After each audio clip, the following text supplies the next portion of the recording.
Bulan Mei merupakan bulan monumental bagi Perpustakaan Nasional Republik Indonesia. Setiap tanggal 17 Mei, Perpusnas memperingati hari lahirnya yang sekaligus diperingati sebagai Hari Buku Nasional. Memasuki usia 42 tahun, Perpusnas mengusung tagline Transformasi Perpustakaan untuk mewujudkan ekosistem digital nasional. Teknologi informasi dimanfaatkan dengan maksimal dalam menjangkau masyarakat. Transformasi perpustakaan sangat dibutuhkan untuk menyiasati keterbatasan buku cetak, terutama di daerah, terdepan, terluar, dan tertinggal atau 3T. Terlebih di era revolusi industri 4.0 seperti saat ini, Perpusnas terus memacu digitalisasi perpustakaan dengan memanfaatkan Perpusnas sebagai pusat informasi dan berfokus membangun jaringan. Undang-Undang Nomor 43 Tahun 2007 tentang Perpustakaan dalam pasal 4 mengamanatkan bahwa perpustakaan bertujuan memberikan layanan kepada pemustaka atau pengguna perpustakaan untuk meningkatkan kegemaran membaca serta memperluas wawasan dan pengetahuan untuk mencerdaskan kehidupan bangsa agar rakyat Indonesia dapat memiliki daya saing yang kuat. Transformasi perpustakaan pun menjadi sebuah keharusan guna membangun masyarakat dan kebudayaan dalam menyongsong Indonesia Emas 2045.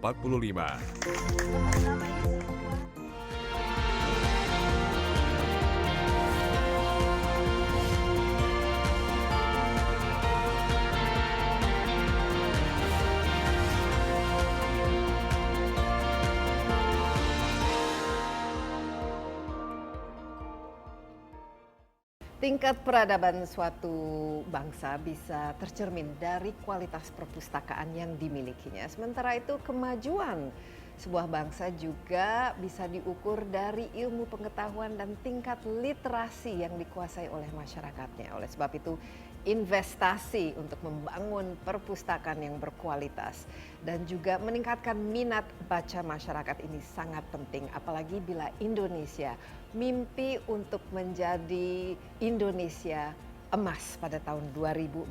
Nah, apa kira-kira rencana untuk membangun perpustakaan nasional kita, meningkatkan literasi di Indonesia? Saya saat ini sudah ditemani oleh Kepala Perpustakaan Nasional kita dan kita berada di Perpustakaan Nasional itu sendiri di Gambir, ditemani oleh Pak Muhammad Syarif Bando. Apa kabar Pak Syarif? Baik, alhamdulillah, terima kasih. Sehat selalu ya, tentu Alhamdulillah, saja. sehat. Iya, dan tentu saja kita lakukan wawancara ini tetap dengan protokol kesehatan ya. Pak Syarif, ini kita terakhir bertemu di perpustakaan ini ya beberapa tahun yang lalu. Pada saat itu bangunan baru ini baru selesai. Betul, 2017. 2017. Nah, ini luar biasa ya, kita lihat ada gedung lama di depan, tapi sekarang kita memiliki gedung yang luar biasa tingginya. Mungkin ini merupakan perpustakaan dengan gedung yang tertinggi katanya di dunia. Mungkin bisa kita refresh lagi Pak Syarif, kira-kira apa yang kita bisa dapatkan di gedung perpustakaan ini? Apa fasilitasnya yang bisa dinikmati dan dimiliki oleh masyarakat? Terima kasih Mbak Desi Anwar, terima kasih seluruh pemirsa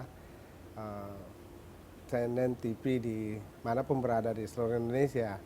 Alhamdulillah kita memiliki sebuah gedung monumental Perpustakaan Nasional sebagai bagian daripada rancangan Silang Monas. Di utara ada Istana Negara, di Merdeka Barat ada museum, di Merdeka Selatan ini ada Perpustakaan Nasional, dan di Merdeka Timur ada Galeri Nasional.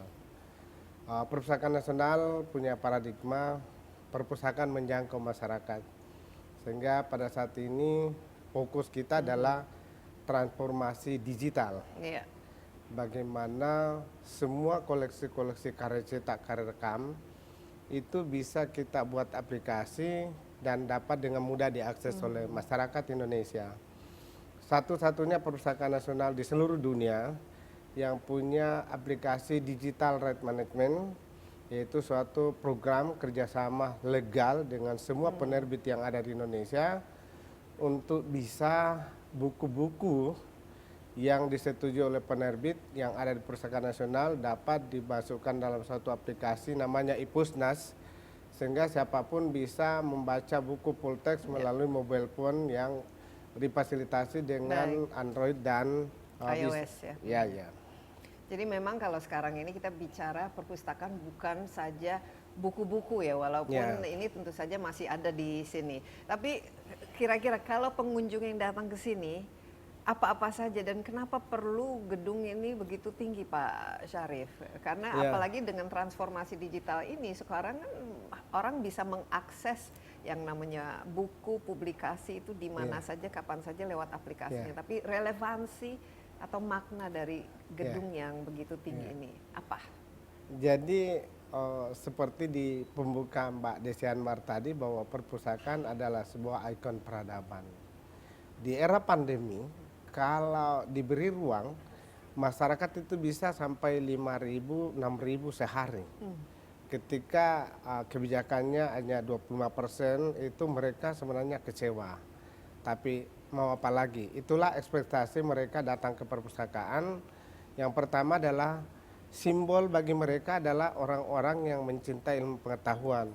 Yang kedua, fasilitas yang didapatkan kalau di sini itu serba mudah, terutama dalam hotspotnya itu kan sangat kuat kalau di sini ya. Kemudian yang ketiga, semua bisa dilakukan di perpustakaan sekarang. Bukan hanya mencari buku, tapi bisa apresiasi untuk misalnya belajar, berbisnis, kemudian musisi, kemudian bedah buku, apa saja. Betul-betul gedung ini dipersembahkan untuk masyarakat Indonesia dalam konteks untuk membangun kualitas sumber daya manusia. Jadi spiritnya itu untuk Spiritnya membangun di situ, kualitas. ya, dan mereka menjadi ikonik untuk misalnya rekreasi. Saya kira tempat ini tidak akan kalah dengan fasilitas di mal-mal untuk melihat ibu kota Jakarta, apalagi di lantai 24 ini. Dan saya kira yang paling penting adalah di era pandemi ketika kuliah atau belajar dari rumah, dari kampus, mereka sangat nyaman untuk belajar di kampus, di perpustakaan ini ke kampusnya masing-masing. Jadi hampir menjadi sebuah tempat yang dijadikan pusat bagi mereka untuk mengeksplorasi tugas-tugas yang diberikan di kampusnya masing-masing, terutama karena fasilitas bandwidth yang kuat dan juga jadi wifi-nya di sini wifi-nya kuat bagus dan juga referensi apa saja. Saya kira yang harus diketahui oleh masyarakat bahwa asal ada buku yang terbit di Indonesia dan itu legal, itu wajib hukumnya ada di Perpustakaan Nasional sesuai dengan Undang-Undang Nomor 13 2018 tentang kewajiban para pengusaha karya cetak karya rekam menyerahkan 2 kopi ke Perpustakaan Nasional dan 1 kopi ke Dinas Perpustakaan di provinsi. Dan kopi itu berbentuk kopi fisik tapi juga kopi digital? Kopi digital dan wajib diserahkan oleh mereka dan ada pengaturan untuk pendaya gunanya. Dan juga sekarang para penerbit tidak sama lagi yang dulu. Kalau sekarang ini para penerbit merasa rugi kalau bukunya tidak dibuat aplikasi di perpustakaan karena kalau kami mampunya membeli 100, maka 100 orang yang bisa membaca bersamaan untuk jangka waktu 3 hari. Selebihnya itu daftar antri dan kemudian mereka data menunjukkan ada 30% kenaikan belanja buku cetak bagi mereka yang ada aplikasi di Ipusnas Perpustakaan Nasional. Iya, dan kalau ini sekarang kan bisa semua orang datang ke sini, tapi kan kalau ini kan masih di pusat ya, di Jakarta. Akses tadi itu kan penting ya, Pak Syarif. Betul. Jadi ini semua apa yang ada di Perpustakaan Nasional ini bisa diakses lewat online, bisa diakses lewat aplikasi digital. Iya, benar. Tapi semua yang ingin mengakses harus menjadi anggota ya? Ada 2. Kalau masuk di Ipusnas yang dimana mau membaca buku-buku praktis, ilmu terapan di mobile phone tidak perlu jadi anggota. Siapa saja dari bisa. Sabang sampai Merauke. Tapi kalau mau masuk di aplikasi kami yang Indonesia One Set, itu memang wajib menjadi anggota dan hanya cukup dengan KTP. Bahkan Bapak Presiden pernah menjadi anggota itu hanya butuh waktu sekitar 1,5 menit. Saya juga sudah jadi anggota. Ya, bisa diakses. Nah, sekarang ini apalagi sejak gedung baru ini dibangun dan minat masyarakat juga untuk datang ke sini karena di sini tempatnya indah sekali. Di sini juga ada tempat ada kantinnya, ada kafenya, tempat orang bisa berdiskusi dan anak-anak juga sangat diladeni di sini ya dan pelayanannya juga sangat bagus. kira-kira berapa sekarang yang sudah mengakses dan menikmati ataupun memanfaatkan Ya, perpustakaan nasional? setiap hari rata-rata sekitar 2 sampai 3 juta ya seluruh Indonesia yang Seluruh bisa. Indonesia. Iya, dan jumlah Iya. ini Pak Syarif melihat semakin lama semakin meningkat. Eh, Baik Semakin lama semakin penggunaan. meningkat sehingga kami punya kendala adalah kemampuan untuk bisa melayani bandwidth kita untuk melayani sehingga eh, pemikirannya adalah sangat dibutuhkan untuk mirroring data untuk penempatan di beberapa wilayah misalnya di Sumatera, Kalimantan, Papua, Nusa Tenggara sehingga nanti mereka tidak perlu loading terlalu lama dari sana Iya. kalau mau mengakses apa yang ada di sini. Dan ini kita sudah ajukan kepada Ibu Menteri Keuangan. Nah ini sangat penting karena ini kada investasi, apalagi Indonesia negara kepulauan, jumlah penduduknya begitu besar dan tersebar semua, harusnya ada akses informasi secara setara kan, Iya. gitu. Berapa selama ini investasi yang perlu yang sudah Kalau diterapkan ya untuk membangun sesuatu jaringan seperti ini? Kalau dari segi jaringan saja memang relatif masih terbatas ya. Iya. Untuk tahun ini saja kami punya kemampuan untuk melanggan jurnal ilmiah itu sekitar 40 miliar. Tetapi perlu kami sampaikan untuk infrastruktur data center kita itu kemampuannya sudah sekitar ada 240 tera. Sampai saat ini terisi kurang lebih sekitar masih ya belum sampai 100 tera. Jadi masih banyak sangat sekali ya. kuat untuk itu, tetapi masalahnya adalah bagaimana bisa membantu karena Indonesia sangat luas kan, sangat luas dan perintahnya dalam memperkecil kesenjangan antar wilayah. Dan juga di mana- konektivitas ya, kan penting. di mana beberapa daerah terutama di daerah Papua, Maluku, NTT dan Kalimantan itu yang sangat ini sehingga terpaksa kita mengupaya untuk membuat satu aplikasi namanya InDeslide dipasang di dinas-dinas perpustakaan di provinsi, di perguruan tinggi yang sudah kami MOU dan kemudian bisa mempermudah. Anggarannya kira-kira berapa untuk ini melakukan semua ini? Kami harus sinergitas karena sangat terbatas ya. Setiap tahun untuk anggaran pengembangan infrastruktur ini tidak sampai sekitar 25 miliar karena anggaran kami sangat kecil ya.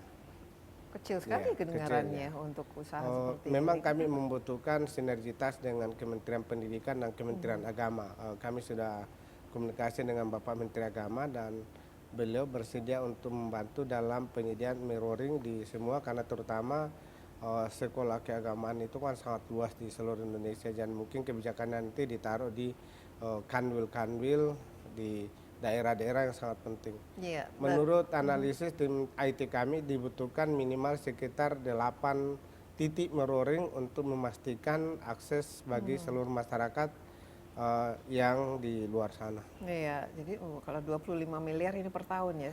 Ya, Kedengarannya untuk kan anggaran IT. Iya, untuk anggaran IT kedengaran. Tapi kalau keseluruhan Anggaran selama perpustakaan nasional itu anggarannya 675 miliar yang di sini, kemudian ada 550 miliar yang kami peruntukkan untuk DAK fisik bidang perpustakaan. Beruntung kami perpustakaan nasional itu sebenarnya sudah sangat siap 3 tahun sebelum pandemi datang sehingga kami betul-betul terjadi peningkatan hampir 400%.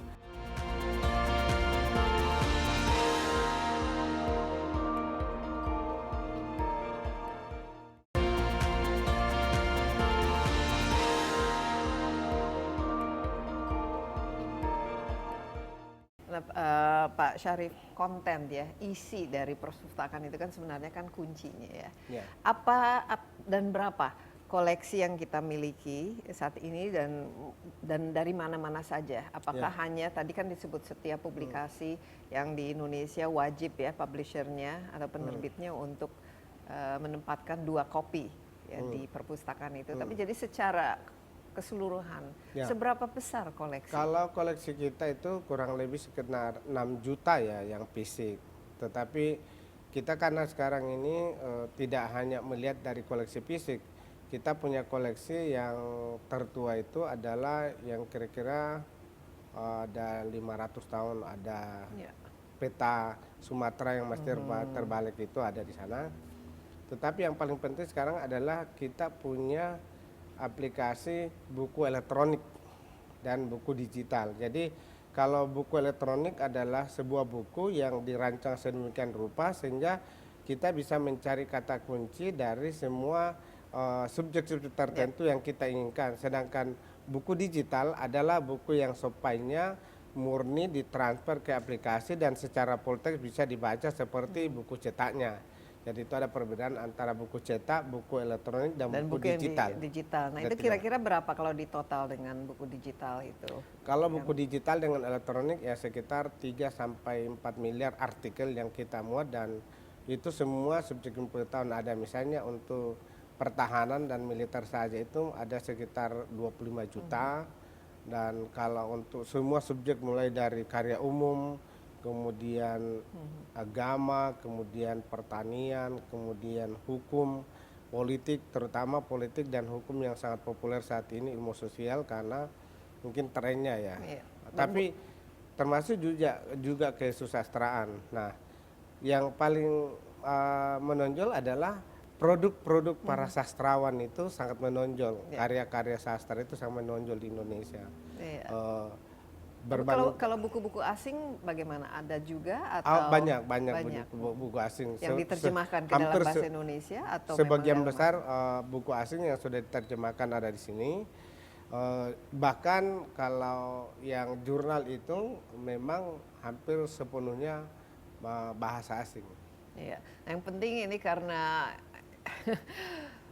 almarhumah ibu saya kan juga pustakawan. Alhamdulillah, terima kasih Mbak. Dia waktu itu di Inggris dan memang kalau kita lihat ya negara-negara yang peradabannya sangat tinggi, mereka pasti kan punya perpustakaan yang luar biasa bagusnya. Kalau di Inggris ada British Museum misalnya, di Amerika ada Smithsonian Library, dan di Inggris juga ada British Library. Kalau secara sejarah dulu yang paling terkenal ada perpustakaan Alexandria. Gitu. Jadi Indonesia ini kelihatannya kan kita juga mimpi harus memiliki perpustakaan yang merupakan ikon nasional itu sendiri ya. Tapi kuncinya ini kan semua adalah cataloging, pendataan, karena dan bagaimana bisa mengaksesnya dan kedua, apalagi yang buku-buku atau manuskrip yang bersifat sejarah dan lain sebagainya, itu koleksinya itu kan harus betul-betul dirawat. Dan ini bagaimana Pak Syarif ya, kita memiliki SDM yang memang cakap atau mumpuni untuk melakukan ini semua. Ya, kalau peralatan dan SDM sebenarnya saya kira cukup ya, cukup. Memang masih ada beberapa peralatan konservasi bahan pustaka yang diperlukan. Memang yang dibutuhkan itu adalah proses alimedia, konservasinya dari karya cetak ke digital, terutama naskah-naskah kita. Yang pertama masalahnya adalah bahan baku kertas Indonesia termasuk salah satu bahan baku yang kualitasnya rendah. Yang kedua ya harus diakui bahwa kondisi kelembaban utara kita bukan hanya dari segi polusi, tapi memang sebagai daerah tropis itu memerlukan suatu ruang yang khusus untuk memastikan koleksi-koleksi kita ini bisa bertahan lama ya. Tingkat keasaman kertas kita juga relatif tinggi dan kami sudah diskusi dengan bagian konservasi kerjasama dengan ada satu dari Jepang. Kemudian juga ada teman kami Annabel juga yang dari British Library. Itu estimasi anggaran yang diperlukan untuk memastikan alih media bahan-bahan atau kurang-kurang kita yang tertua itu diperlukan sekitar 80 miliar. Ya. Ada berapa jumlah manuskrip dan yang khususnya yang bersejarah tadi kan yang sampai 500 tahun kalau usianya, jurnal manuskrip kita itu ada banyak sekali ya. Ada yang naskah kuno itu ada sekitar lebih 200.000. Sebagian yang dari Belanda yang sudah didigitalkan, kami kerjasama dengan KTLP itu yang dikelola oleh Kurt Belder selaku direkturnya di sana dan Marek Belden perwakilannya di Indonesia. Kami jalan terus, tapi karena keterbatasan kita skala prioritas. Misalnya ITB minta 100 tahun teknologi Indonesia masuk dan bagaimana mendapatkan tentang rancangan gedung ITB yang pertama sebelum merdeka itu Kemudian ada permintaan dari pemerintah daerah misalnya Kejayaan, Majapahit dan seterusnya, kita skala prioritas. Ya, ini penting sekali karena kan tanpa ini semua bagaimana kita melakukan riset, bagaimana kita memahami sejarah dan juga bagaimana kita ini mendapatkan ilmu. Ini semua Ya. penting ya. Ini semua Ya. bisa diakses walaupun kita sekarang kan ya memang dunia maya informasi bisa gampang sekali kita dapatkan lewat Google Ya. dan lain sebagainya. Tapi ke depan bagaimana kalau tidak salah pada bulan Maret yang lalu kan ada rapat koordinasi Ya. nasional mengenai perpustakaan. Ini roadmap cita-cita menjadi Indonesia emas pada tahun 2045 ketika Indonesia berusia 100 tahun ini khusus untuk perpustakaan nasional ini apa kira-kira yang Ya. tadi sudah disebut memang Ya. ada perubahan paradigma tentu saja karena evolusi teknologi, tapi secara prakteknya itu kira-kira apa yang ingin dicapai dan kapannya itu Ya. tahap-tahapnya. Ya, ini memang harus dijelaskan sejelas-jelasnya kepada masyarakat bagaimana peran perpustakaan. Rumusannya adalah yang pertama di Indonesia itu kurang buku. Ya. Kalau standar UNESCO itu minimal 3 buku baru setiap orang setiap tahun. Dan di Asia Timur itu rata-rata mereka sudah membaca 15 sampai 20 buku setiap tahun. Saya kira kalau Eropa dan Amerika itu sudah lebih dari 20. Kita masalahnya adalah rata-rata satu buku ditunggu 90 orang. Satu buku Ditunggu 90 orang. 90 orang. Ada datanya, kami sudah melakukan sensus di 34 provinsi dan kemudian kurang lebih 120 kabupaten kota dan 12.000 responden. Jadi rasio buku itu sangat rendah ya dengan sangat jumlah rendah. orang. Tentu kami tidak bicara tentang butuh buku mata pelajaran yang dibagikan di kelas, misalnya buku matematika, fisika. Selalu perpustakaan dibicarakan dalam bentuk perpustakaan umum karena sesuai dengan fitranya bahwa bangku terakhir bagi setiap orang yang tidak lagi mungkin di pendidikan formal adalah perpustakaan. Itu pertama. Yang kedua, di Indonesia kurang lebih 500.000 institusi baik perpustakaan umum, perpustakaan sekolah, perpustakaan perguruan tinggi dan perpustakaan khusus itu membutuhkan tenaga perpustakaan. Kami berharap ada afirmasi untuk pengadaan tenaga perpustakaan. Ada berapa sekarang? Tenaga perpustakaan kita sekarang itu tidak lebih dari 20.000. 20.000. Dari yang dibutuhkan sekitar 500.000. Karena itu kita sangat membutuhkan afirmasi seperti yang dilakukan untuk pengangkatan tenaga guru 1 juta tahun ini. Nah, kenapa? Di era pandemi seperti saat ini saja itu sangat dibutuhkan tenaga-tenaga perpustakaan yang akan memandu bagaimana transformasi digital bagi setiap peserta didik. Dan apa yang terjadi di era pandemi, bayangkan kalau di era pandemi kemarin di mana semua orang diwajibkan harus belajar dari rumah, dari jarak jauh dan tidak ada infrastruktur untuk itu, saya kira mustahil untuk tiba-tiba semua institusi pendidikan melayani peserta didiknya. Beruntung kami Perpustakaan Nasional itu sebenarnya sudah sangat siap 3 tahun sebelum pandemi datang, sehingga kami betul-betul terjadi peningkatan hampir 400% di era pandemi untuk pelayanan terhadap masyarakat, terutama karena kami punya kebijakan membuat kartu anggota online karena hanya berbasis KTP, sehingga bisa mempercepat pelayanan kepada seluruh sivitas akademi dan peserta didik di seluruh Indonesia. Ya, ada kurang lebih sekitar hampir 4 juta yang terjaring dalam era pandemi. Dikatakan perpustakaan profesional kalau dia bisa mengikuti tren perkembangan teknologi informasi yang dibutuhkan oleh masyarakat, karena itu dia tidak boleh terputus dari apa yang dipahaminya di masa lampau, kini dan akan datang.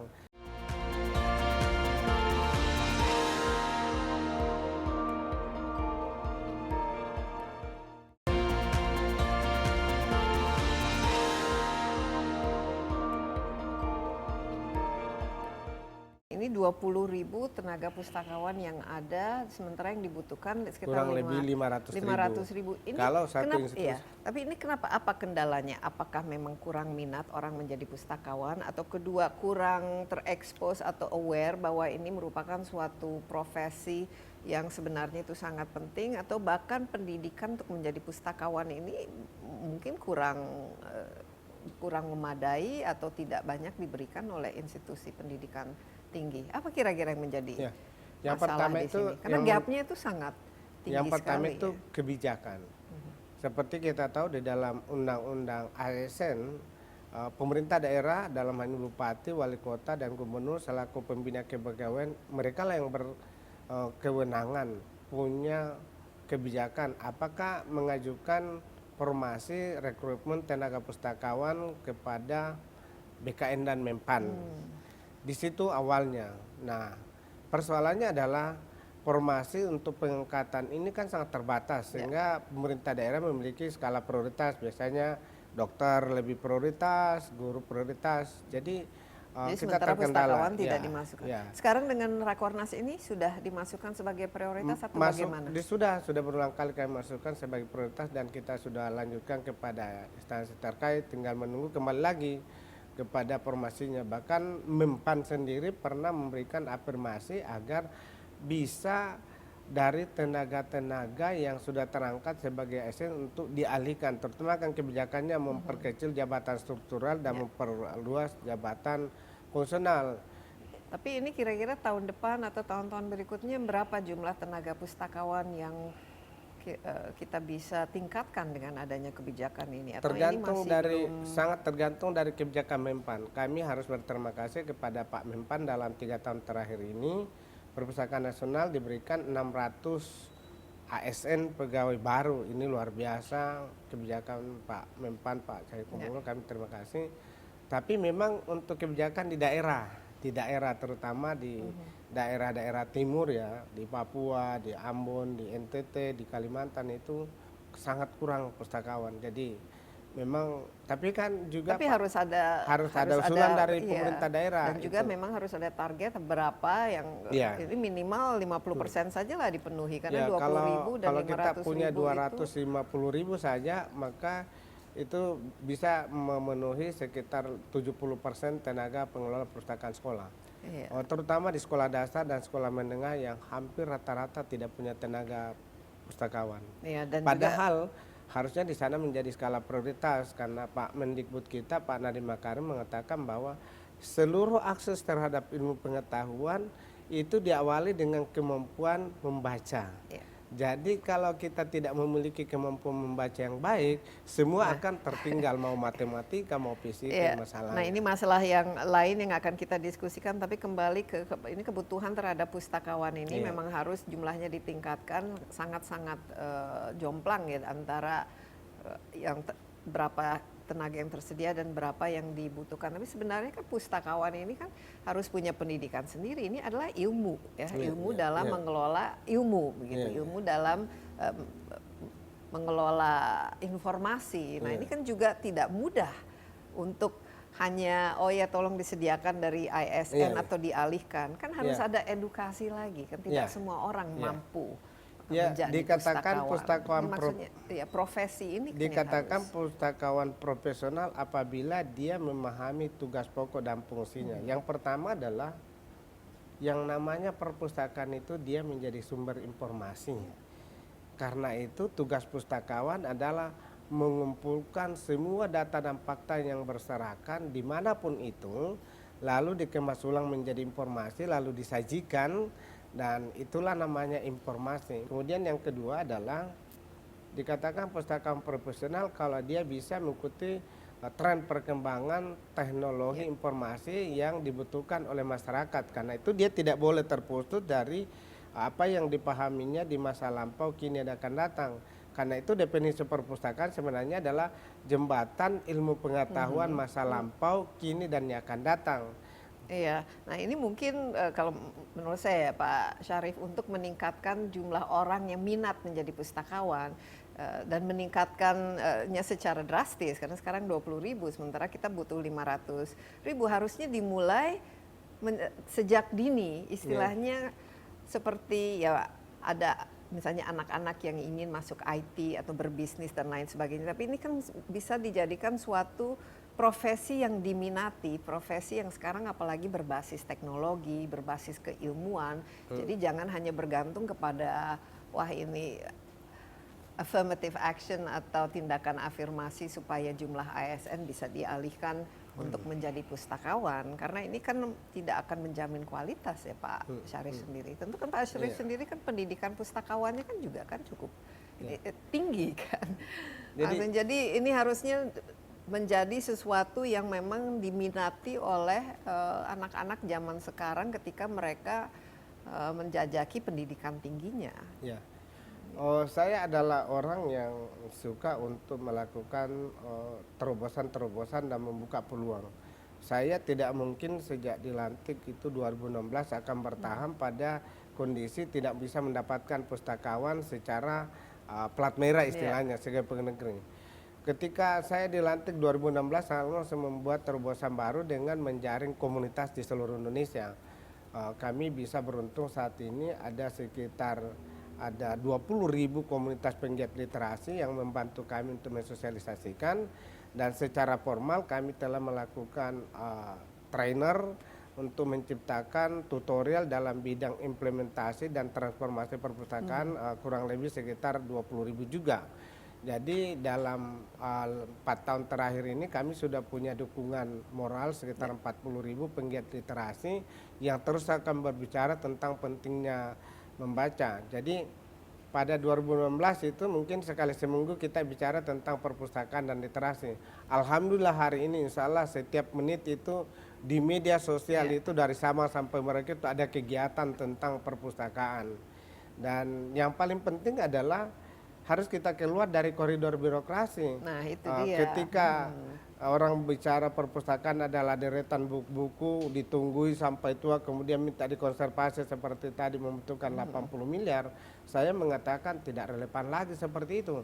Buat apa perpustakaan ini 24 lantai, bukunya 6 juta yang tercetak dan miliaran yang artikel, tapi masyarakat di pedalaman itu tidak ngerti apa yang harus ilmu yang harus dipakai untuk keluar dari problematikanya. Nah itulah paradigma kami membuat perpustakaan menjangkau masyarakat, dan sekarang kami fokus kepada bagaimana menugaskan pustakawan untuk mendiseminasikan informasi khusus untuk pertanian, untuk perkebunan, untuk perikanan, dan kemudian kita buat dalam 2 bentuk format.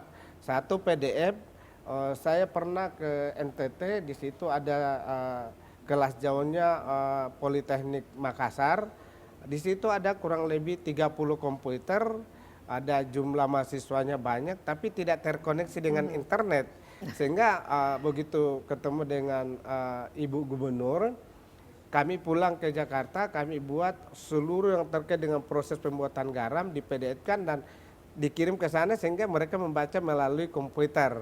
Itu bisa. Nah kalau yang terfasilitasi dengan internet kita buatkan dan kita kirimkan dan mereka akses ya. Saya kira itu adalah satu pekerjaan profesi di bidang perpustakaan. Jadi intinya bagaimana kita memahami apa kebutuhan masyarakat dan bagaimana kita mempersiapkan, itu tugas kita. Bukan tugas perpustakaan lagi untuk mengumpulkan buku sebanyak-banyaknya. Iya, memang sudah tidak terlalu relevan lagi. Jadi dari mana surveyor itu mengatakan hanya satu di antara 1.000 orang Indonesia yang mau baca. Kemudian ada ribuan bahkan ratusan ribu proposal yang masuk ke sini meminta buku. Seluruh pemerintah daerah minta buku.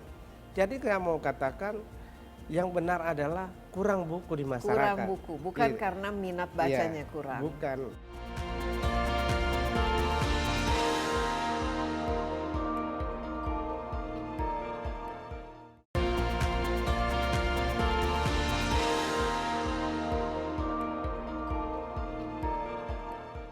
Sekarang misalnya dari segi konten itu kan semakin lama juga semakin banyak, masyarakat juga bisa mengakses apa yang ada di Indonesia tapi ada di seluruh dunia ya lewat internet.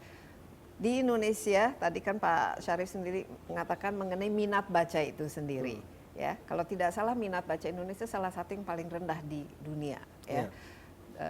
Berapa rasionya 0,001 jadi dari 1.000 orang yang ada di Indonesia hanya satu yang suka membaca lah istilahnya atau memiliki kemampuan baca. Tapi literasi ini kan juga ada makna yang berbeda. Ada yang bisa membaca tapi dalam membaca kan harus bisa memahami. Nah, bagaimana Pak Syarif melihat perkembangan bukan saja minat baca tapi literasi dari masyarakat Indonesia ini sekarang, dan bagaimana dalam hal ini perpustakaan nasional bisa menjadi katalis untuk meningkatkannya. Iya. Yang pertama tentang hasil riset. Riset itu kan dilakukan oleh suatu lembaga karena ada dana. Hasilnya itu kan relatif ya, sangat relatif tergantung kepentingan.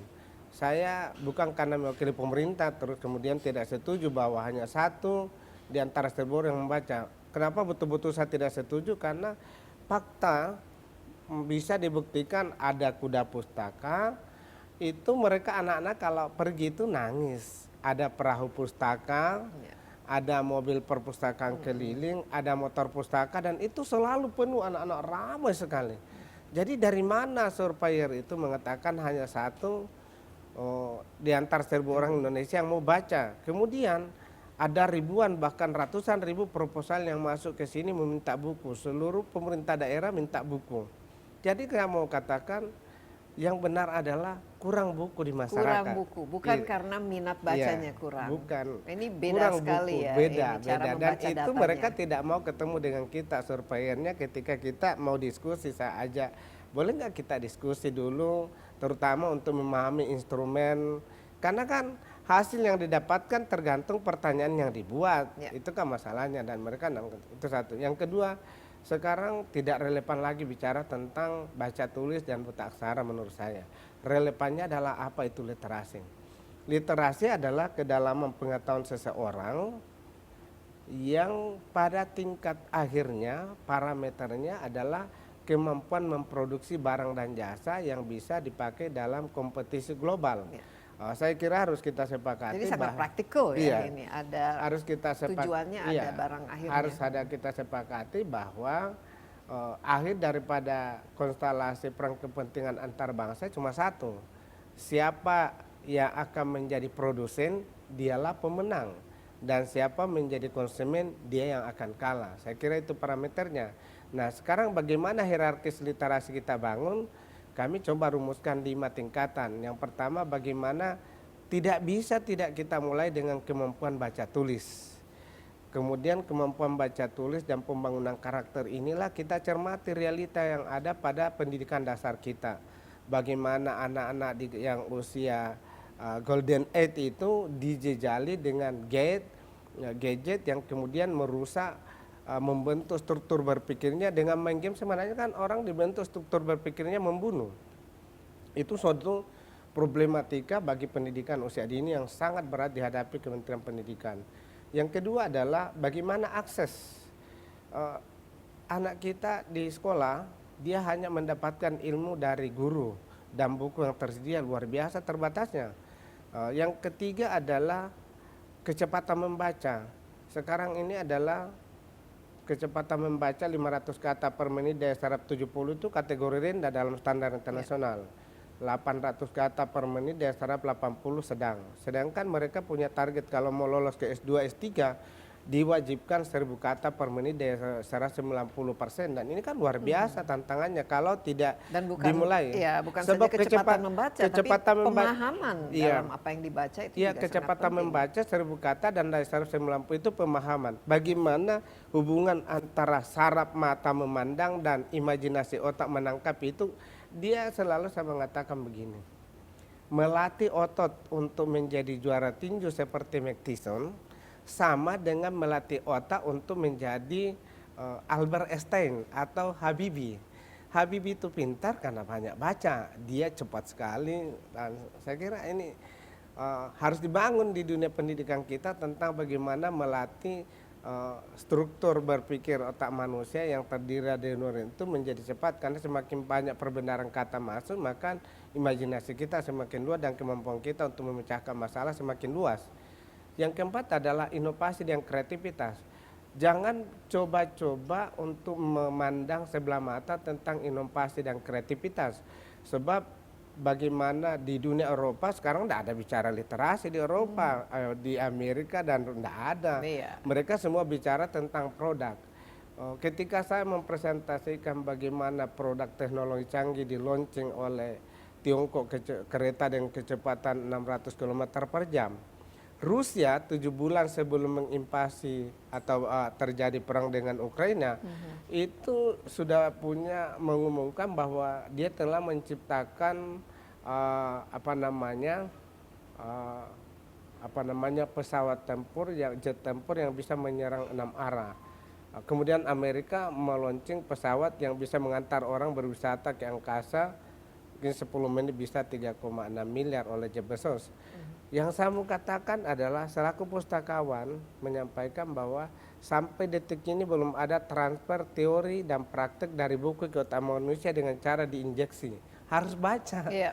Jadi mereka Harus memiliki berdasarkan riset. ya, mereka memiliki kemampuan memproduksi teknologi tercanggih karena selalu ada orang di belakangnya yang fokus untuk membaca bagaimana melakukan inovasi dan kreatif untuk menyaingi, dan itu menjadi kompetisi global persaingan. Iya, di sini saya lihat bahwa kenapa ini penting diajarkan Pak Syarif ini critical thinking dari sejak usia dini, misalnya membaca karya buku cerita. Buku cerita itu kan penting kan, pasti Pak Syarif waktu kecil kan, wah kalau orang dikasih buku pelajaran kan biasanya mengantuk ya, tapi buku cerita itu disinilah menurut saya tuh imajinasi bisa dikelola. Harus dari usia dini Pak Syarif, apa yang kita Saya bisa kira lakukan? memang tepat sekali dan memang sangat dibutuhkan.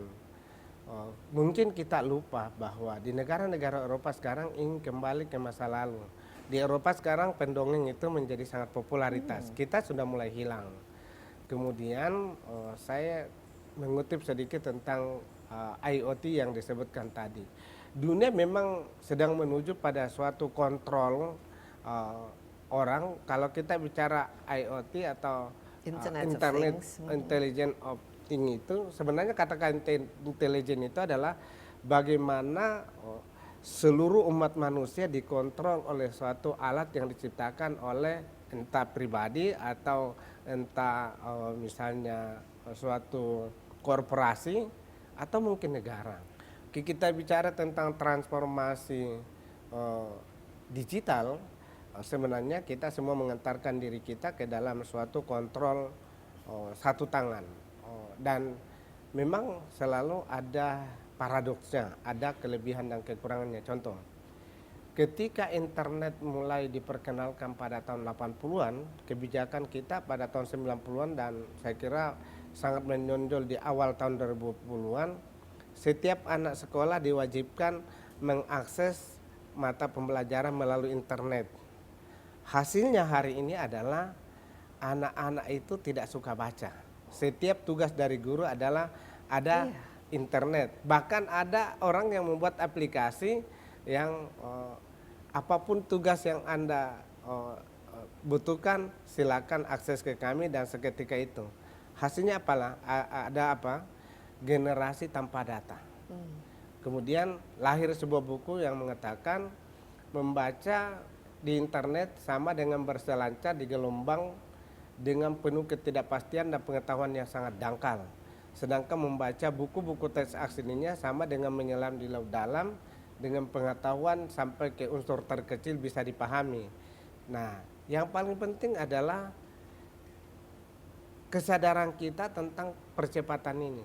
Adakah di internet cara membuat mobil? Adakah di internet cara membuat pesawat? Itu tidak bisa tidak dengan dibaca secara detail. Kalaupun ada, dia harus diuji kebenarannya dengan produk yang ada. Ini yang kita tidak sadari selama ini, terutama dalam menata masa depan pendidikan kita. Kami berharap 10 tahun ke depan itu orang sudah menggantungkan kebutuhan informasi dan pengetahuan di perpustakaan, di mana kami mencoba untuk mengelompokkan pengetahuan tidak lagi dalam batas disiplinnya, tetapi multidisiplinnya dibutuhkan.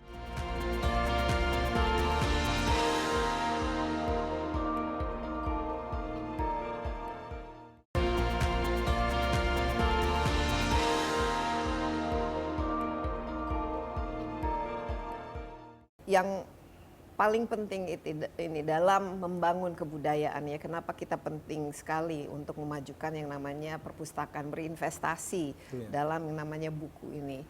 Karena disinilah yang seorang manusia juga membangun kapasitasnya untuk berpikir. ya untuk menganalisa, untuk lebih kritis dan lain sebagainya. Tapi kan juga tergantung kepada kualitas buku yang ada dan jumlahnya. Tadi Iya, betul, disebut iya. bagi di Indonesia ini satu buku ditunggu oleh 90 orang. Iya, betul. Sekarang apa cara untuk meningkatkan jumlah buku di Indonesia Iya, untuk betul. membuat ya supaya lebih banyak lagi buku Iya. diterbitkan, tapi yang penting lagi kualitas dari buku-buku itu sendiri itu sangat penting. Ya, yang pertama kan buku diperlukan untuk bisa memastikan kita bisa menguasai sumber daya alam yang kita miliki. Terus siapa yang memahami tentang buku mana yang diperlukan untuk bisa menguasai sumber daya alam yang kita miliki? Ya, itu pastinya di dunia institusi pendidikan. Nah, kalau kurang buku sebenarnya yang tergugat itu adalah institusi pendidikan. Memang ada penerbit, ada pengarang, penulis, tapi sangat terbatas. Nah, itu yang menjadi konsen kami sekarang ini untuk kerjasama dengan institusi pendidikan, kemudian para penerbit, para pengarang untuk yuk kita sama-sama bicara dong. Jangan perguruan tinggi itu hanya bicara tentang satu skripsi untuk S1, kemudian tesis untuk S2 dan disertasi untuk S3.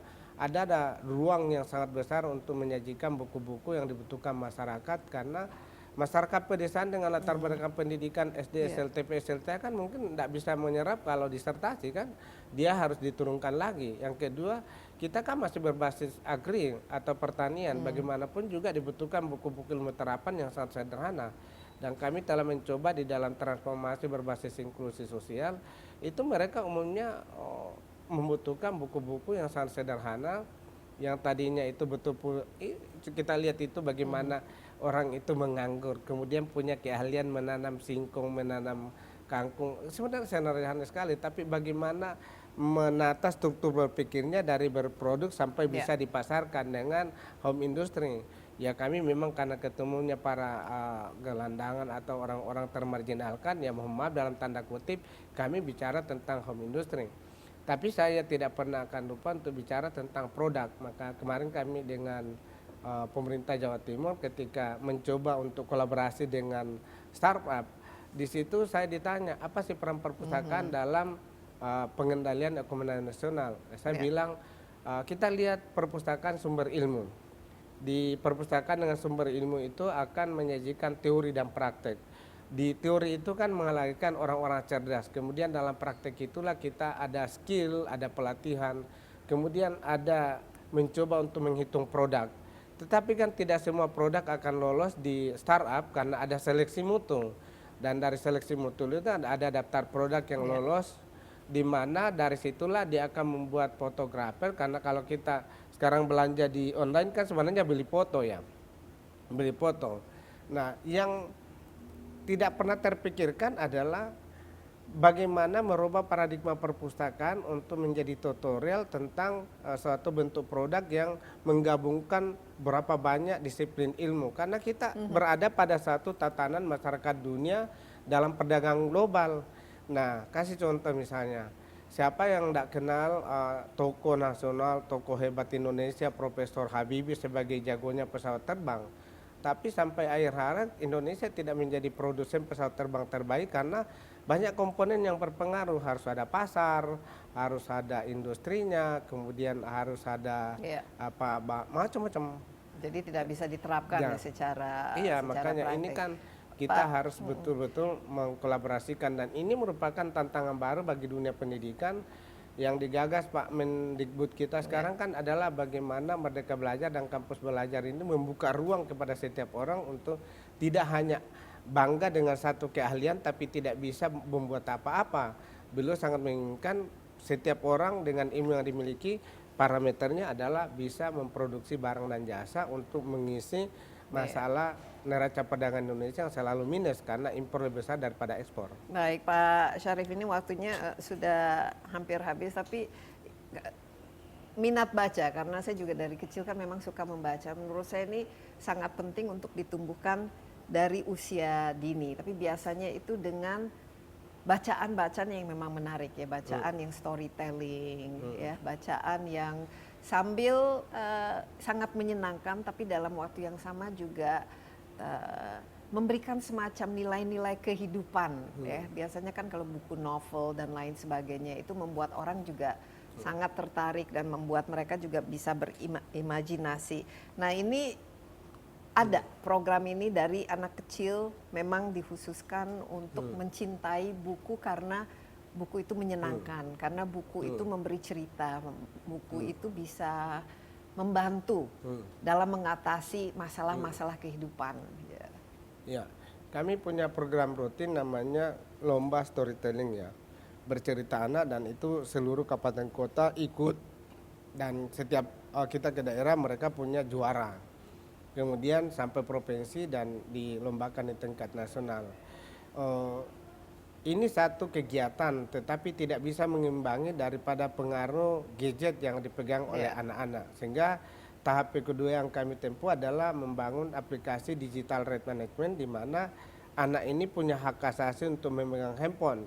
Handphone ini kan 100% halal, 100% haram, tergantung bagaimana. Nah, karena itu kami menawarkan aplikasi di mana ada jutaan buku yang bisa diakses di mobile phone itu. Tinggal sekarang orang tua dan guru pilihannya adalah mendorong anak-anak ini untuk meninggalkan bermain game dan mengantarkannya masuk ke dalam buku-buku yang menarik, dan kami sudah menseleksi buku-buku. Dan ini cukup populer kegiatan sangat seperti populer ini. Alhamdulillah. Untuk IPUSNAS ini menurut hasil survei pemanfaatan aplikasi yang kami ciptakan itu, salah satu yang paling digemari itu adalah IPUSNAS. Di situ ada anak-anak yang bisa membentuk perpustakaan pribadi, bisa membentuk flower dengan teman-temannya dari hasil, bahkan dia bisa berdiskusi. Ketika saya baca buku cerita tentang ini, endingnya ini, teman yang lain, dan itu tapi harus dipandu memang. Dan disinilah dibutuhkan banyak perlunya ada pustakawan di sekolah dasar dan sekolah menengah. Iya, dan juga harus ada peningkatan jumlah buku-buku maupun buku cerita yang harus diterbitkan ya. Jumlah penulisnya juga harus lebih banyak ya. Pak Syarif, terima kasih banyak. Tapi satu lagi pertanyaan, 10 tahun dari sekarang, Pak Syarif, ya, dengan kehadiran ikon perpustakaan nasional ini dan paradigma yang baru di mana akses terhadap ilmu, akses terhadap informasi itu sudah tidak ada batasnya lagi, ya. Seperti apa kira-kira bentuk atau yang namanya orang Indonesia ini? Kami berharap 10 tahun ke depan itu orang sudah menggantungkan kebutuhan informasi dan pengetahuan di perpustakaan, di mana kami mencoba untuk mengelompokkan pengetahuan tidak lagi dalam batas disiplinnya, tetapi multidisiplinnya dibutuhkan. Jadi saya mengatakan kalau kita mau transformasi digital, pertama harus diawali dengan transformasi cara berpikir, kemudian transformasi infrastruktur, kemudian transformasi produk, dan transformasi pasar. Nah, kalau kita bicara tentang bagaimana masa depan atau peradaan perpustakaan di masa akan datang, saya mengatakan dia akan menjadi co-working space dan sekaligus sebagai market space. Jadi kita bisa berproduk dan bisa mendisplay produk di perpustakaan dengan disiplin ilmu yang ada. Jadi tempat berkolaborasi. Kemudian kritikannya kan masuk, terus mampu nggak pustakawannya untuk melakukan itu? Nggak mungkin. Maka kalau saya mau bicara tentang kesehatan, harus orang kesehatan. Kalau mau bicara tentang misalnya pertanian, harus undang orang yang ahli bidang pertanian dan seterusnya. Jadi kolaborasi menjadi sesuatu keniscayaan yang tidak bisa kita tinggalkan untuk menjemput masa depan. Dan saya kira harus dipahami bahwa dunia juga yang sekarang di depan mata kita dengan Rusia dan Ukraina kan semakin menampakkan betapa kolaborasi dibutuhkan antar negara. Kan, terima kasih banyak Pak Syarif. Dan kita tahu sekarang miliarder atau bilioner khususnya Amerika Serikat seperti orang Bill Gates dan lain sebagainya, bahkan mantan Presiden Obama, yang paling dibanggakan dari mereka adalah reading list mereka, buku-buku favorit mereka, buku-buku mana yang menginspirasi. Dan mereka selalu mengatakan bahwa inilah yang mengubah mereka cara mereka berpikir dan menjadi sumber dari kesuksesan mereka. Terima kasih atas insight-nya dan semoga cita-cita kita juga semua tercapai. Kita ingin menjadi masyarakat yang meraih istilahnya golden Indonesia ya pada tahun 2045. Memang kuncinya itu adalah inovasi. Kuncinya itu adalah semua yang kita inginkan adalah harus berdasarkan kemampuan kita untuk berpikir, berkreasi, dan juga menciptakan sesuatu. Dan disinilah peran dari Perpustakaan Nasional ini seharusnya bisa membantu menggiring ke arah sana. Demikian Insight with Desi Anwar kali ini. Jangan lupa acara ini juga dapat Anda saksikan di cnnindonesia.com dan di YouTube Insight with Desi Anwar. Kita masih dalam suasana pandemi, jagalah terus protokol kesehatan, rajin cuci tangan, gunakan masker, jaga jarak, hindari kerumunan, dan stay safe. Bye-bye.